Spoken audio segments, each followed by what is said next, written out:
सीधे रुक करते हैं, इस वक्त गृह मंत्री अमित शाह संबोधित कर रहे हैं। श्री निशित प्रामाणिक जी, भारत सरकार के गृह सचिव श्रीमान अजय भल्ला जी,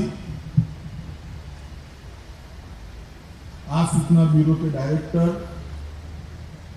श्री अरविंद कुमार जी, सीपी दिल्ली श्री राकेश अस्थाना जी, सीबीआई के डायरेक्टर श्री सुबोध जायसवाल जी, डीजी एनएस जी, गणपति जी, एसएसबी के डीजी राजेश कुमार चंद्रा जी, DG CRPF Kuldeep Singh ji, DG ITBP Shri Sanjay Arora जी, डीजी बीएसएफ श्री पंकज कुमार सिंह जी, हम सब के बीच में बैठे हुए श्री बजरंग पुनिया जी, और आज एक साइकिल रैली अपने गंतव्य स्थान तक पहुंची है और दूसरी सुदर्शन रैली अपने गंतव्य स्थान की ओर प्रस्थान कर रही है। दोनों को लेकर निकले हुए एनएसजी और अलग अलग सीएपीएफ के सभी जवानों, अधिकारियों और प्यारे भाइयों और बहनों, आज पूरे देश के लिए बहुत महत्वपूर्ण और शुभ दिन। आज हमारे देश के दो महापुरुषों का जयंती दिन है। हमारे राष्ट्रपिता महात्मा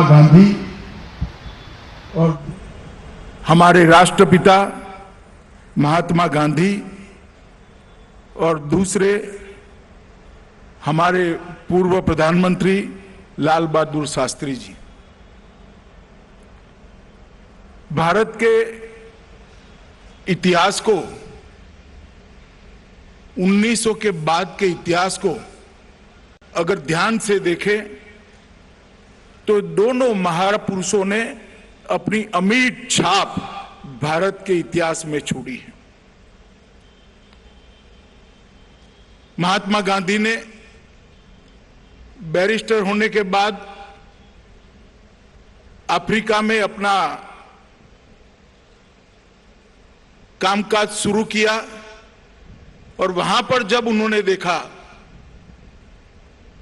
कि अंग्रेजी शासन के अंदर अफ्रीका में जो भारतीय थे और अन्य लोग थे, उनको दोयम दर्जे का स्थान प्राप्त था, उसके खिलाफ उन्होंने वहां एक जंग शुरू की। सत्याग्रह नाम के शस्त्र का पूरी दुनिया को उन्होंने वहीं पर भेंट दिया। और जब भारत आए,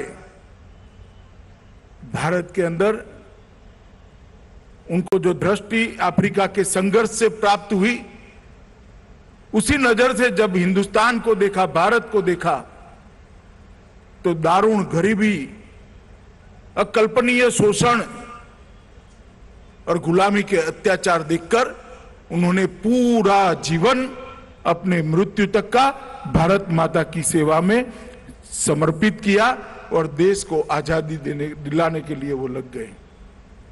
दुनिया भर में उसके पहले कई शासनों से कई देश आजाद हुए होंगे, मगर अपने आप में एक अनूठी आजादी का संग्राम महात्मा गांधी के नेतृत्व में हुआ, जिसमें ना कोई शस्त्र उठाता था, ना कहीं हिंसा होती थी, ना रक्त की एक बूंद जमीन पर गिरती थी। और देखते देखते देखते ये फकीर जैसे आदमी के पीछे 30 करोड़ की आबादी लग गई और अंततोगत्वा 15 अगस्त 1947 को हमें आजादी मिली। वो आजादी के अमृत महोत्सव के साल में आज हम अमृत महोत्सव के कार्यक्रम में एकत्रित हुए हैं। पूरा देश गांधी जी के बताए हुए नए नए रास्ते और आजादी देने में उनके योगदान को आज भी याद करता है। उसी प्रकार से लाल बहादुर शास्त्री जी ने न केवल देश की सुरक्षा के सभी आयामों को बदला, 65 की लड़ाई में एक मजबूत जवाब और विजयी युद्ध हमारी सेनाएं शास्त्री जी के नेतृत्व में लड़ी।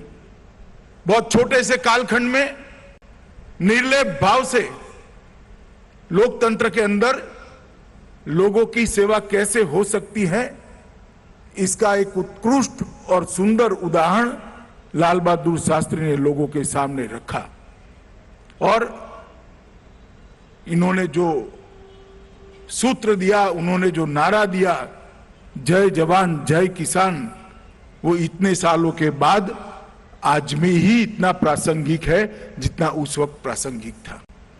शास्त्री जी ने आजाद भारत के इतिहास में अपनी एक अमिट छाप छोड़ी है और सार्वजनिक जीवन में व्यक्ति ने किस प्रकार से जीना चाहिए, निर्लेप भाव से किस प्रकार से जीना चाहिए, इसका एक उत्कृष्ट उदाहरण आने वाली पीढ़ियों के सामने लाल बहादुर शास्त्री जी ने प्रस्तुत किया है।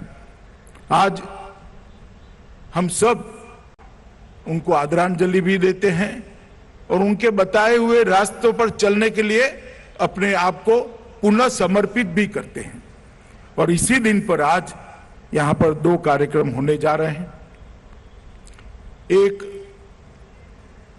देश भर के परिक्रमा समाप्त कर हमारे सीएपीएफ के लगभग 1000 जवान पूरे देश की हजारों शहीद स्थलों का ऊपर शहीदों को श्रद्धांजलि देकर आज यहां पर पहुंचे हैं, दिल्ली में पहुंचे हैं, राजघाट पर जाकर आए हैं। और दूसरा, आज एनएसजी के बहादुर ब्लैक कैट कमांडोज द्वारा सुदर्शन भारत परिक्रमा की शुरुआत हो रही। मित्रों, ये जो कार्यक्रम हो रहा है आजादी के अमृत महोत्सव के अंतर्गत हो रहा है और देश के प्रधानमंत्री जी ने दांडी मार्च के दिन आजादी के अमृत महोत्सव की शुरुआत की थी। कोरोना के कठिन काल के कारण शुरू में आजादी का अमृत महोत्सव मंथर गति से चलता हुआ दिखता था, मगर अब धीरे धीरे प्रजा के अंदर एक नई चेतना की जागृति करता हुआ अमृत महोत्सव दिखता है। आजादी का अमृत महोत्सव किस लिए है? आजादी का अमृत महोत्सव, उसका उद्देश्य क्या है? मैं आप लोगों के सामने बड़ी सरल भाषा में इसमें रखना चाहता हूं। आजादी के अमृत महोत्सव के 2 प्रमुख उद्देश्य हैं। जब से देश ऊपर विदेशी आक्रमण हुए तब से लेकर सन 57 तक, 1857 की क्रांति तक और 1857 से लेकर 1947 तक, आजादी मिलने के ये 100 साल तक, 90 साल तक कई गुमनाम शहीदों ने इस देश की आजादी के लिए अपना सर्वोच्च बलिदान दिया है। कई ऐसी कहानियां हैं, कई ऐसी घटनाएं हैं जो शायद काल के कपाल में ग्रसित हो गई, कोई इसको जानता भी नहीं। कई ऐसे गुमनाम शहीद होंगे जिन्होंने अपना सर्वस्व दे दिया, मगर आज उनका नाम शहीदों की सूची में भी नहीं होगा। और कई ऐसे शहीद भी थे जो लड़ते लड़ते इतनी बहादुरी से लड़े, जिन्होंने युगों तक देशभक्ति के संस्कार जागृत हो इस प्रकार के इतिहास का सर्जन किया। ये सारे शहीदों को, गुमनाम शहीदों को आजादी के आंदोलन के लिए अलग अलग जगह पर, अलग अलग राज्य में, अलग अलग शहरों में, अलग अलग गांव कस्बों में जो घटनाएं हुई उसको संजोकर एक आजादी के आंदोलन की अमर गाथा को फिर से जीवित करने का एक प्रयास है।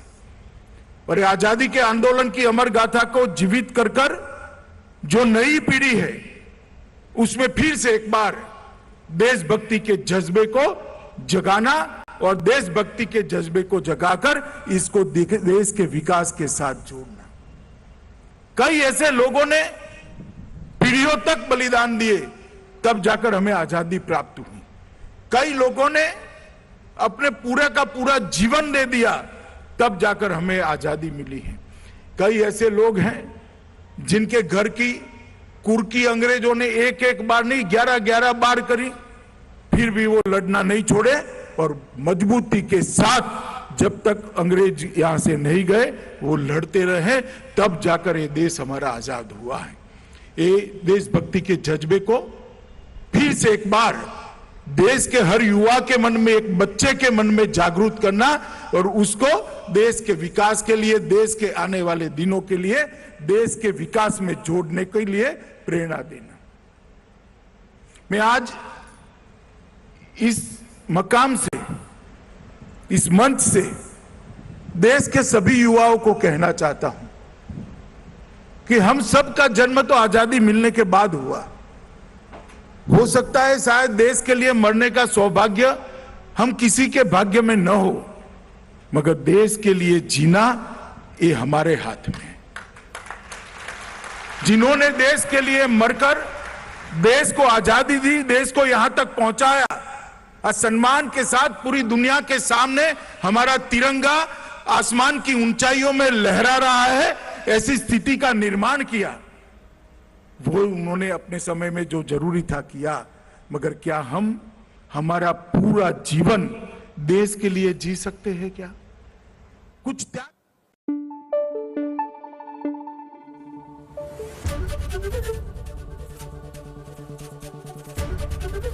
एबीपी न्यूज आपको रखे आगे।